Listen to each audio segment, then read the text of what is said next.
in an age of global interdependence, where we are all interconnected, it is increasingly clear that all actors need to contribute to build a better society. Anything good or transformative that happens requires the public sector and the private sector working together.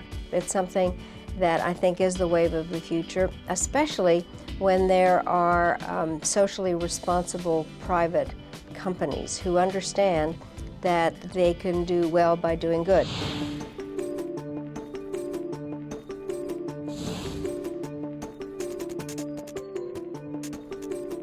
When Coca-Cola joined, the proposition of the Global Compact to offer a universal value platform to strengthen markets, to offer engagement opportunities, was still contested. Many large companies were still sitting on a fence, and by and large, looking at these issues as maybe not very relevant, or maybe relevant only for a few companies with a high degree of exposure. With Coca-Cola's engagement, a snowball effect has set in. Many other companies actually have followed Coca-Cola's example.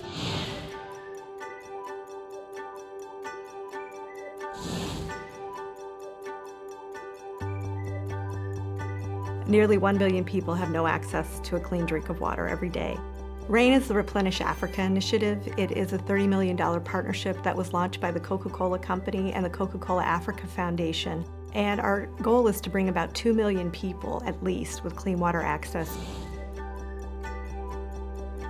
HFCs are the worst greenhouse gases you never heard of, and they are thousands of times more potent than CO2 as a greenhouse gas. In 2004, we worked with Coca-Cola to help found an organization called Refrigerants Naturally, and in 2009, we stood up with them when they were the first company in the world to publicly state we will eliminate all HFCs from our refrigeration equipment by 2015. Of course, it wasn't fast enough for us, but when they made their decision, wow.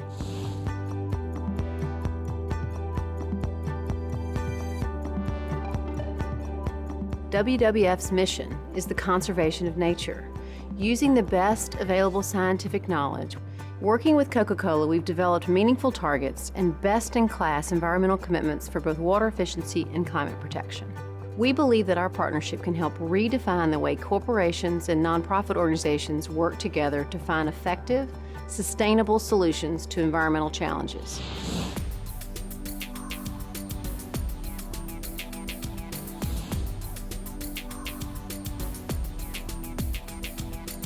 Haiti Hope was initially born out of the devastation that was the earthquake in Haiti when President Clinton and President Moreno of the Inter-American Development Bank and Muhtar Kent, the CEO of Coca-Cola, met in Davos shortly after the quake. They said, what can we do there to begin thinking about a new future for Haiti? Coke was one of the first companies to raise their hand and say, how can we help? And not only how can we help in the weeks after Haiti, but how can we be part of the long-term solution?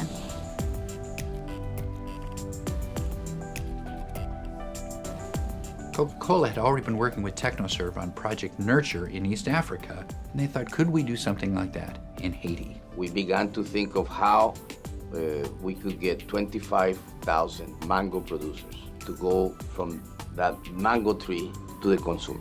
So there's a real market opportunity if you can give the farmers and the small business people in that supply chain the skills and the training and the tools and ultimately the financing they need to fund what can be real viable small farms and businesses.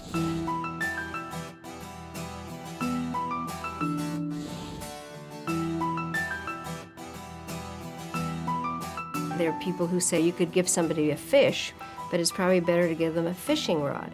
But I learned from somebody else that what actually has to be done is to reinvent the fishing industry, which is what we are doing through the Partners for a New Beginning, and a beginning of an entirely different set of relationships between us and Muslim-majority countries.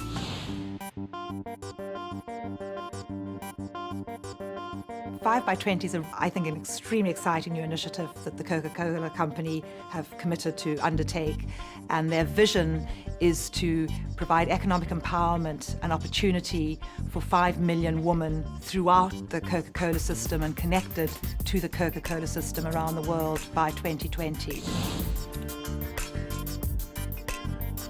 A micro-distribution center is a small distributor within the Coca-Cola system that the company is using to help distribute their products. Over a third of the ones that we've studied in Africa are owned by women in the communities in which they operate, so they have a very valuable multiplier effect. We know that there is an awful lot of empirical data that tells us that when we invest in women, it is one of the most effective investments that can be made.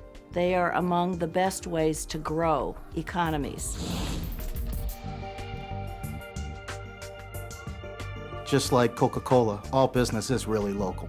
And even though we have a national footprint, our response really is in large part due to our 700 chapters domestically and our many societies around the world.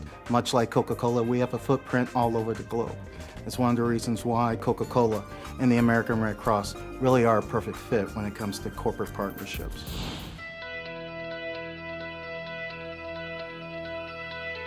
We are looking to the private sector to step up and to be creative and to leverage its assets, both to grow its own balance sheet and to imagine and realize a world that is better. Corporations today can no longer just look at their clients or their suppliers, but they must look at the overall space in which they move. And that space is basically the society in which those companies are operating. They have increasingly responsibility to do more. Public-private partnerships bring together companies with governments and sometimes with non-profit organizations and combine their skills, their resources, their competencies to have greater leverage and legitimacy than any one of them could have on their own.